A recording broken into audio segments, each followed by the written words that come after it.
પાટણ જિલ્લા અને રાજકોટ કલેક્ટરને મળેલી બોમ્બની ધમકીને પગલે બનાસકાંઠા જિલ્લા વહીવટીતંત્ર પણ સતર્ક બન્યું છે। સુરક્ષાને ધ્યાનમાં રાખીને પાલનપુર સ્થિત જિલ્લા કલેક્ટર કચેરી ખાતે બોમ્બ સ્ક્વોડ અને ડોગ સ્ક્વોડની ટીમ તાત્કાલિક પહોંચી ગઈ હતી।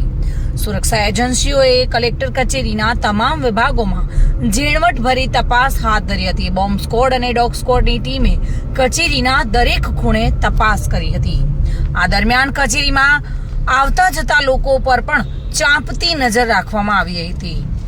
વહીવટીતંત્રએ સુરક્ષાના ભાગરૂપે કલેક્ટર કચેરી પરિસરમાં ચુસ્ત પોલીસ બંદોબસ્ત ગોઠવ્યો છે। કોઈ પણ શંકાસ્પદ વ્યક્તિ કે વસ્તુ જોવા મળે તો તાત્કાલિક સ્થાનિક પોલીસને જાણ કરવા માટે સૂચના આપવામાં આવી છે। Bureau report, today Gujarati news.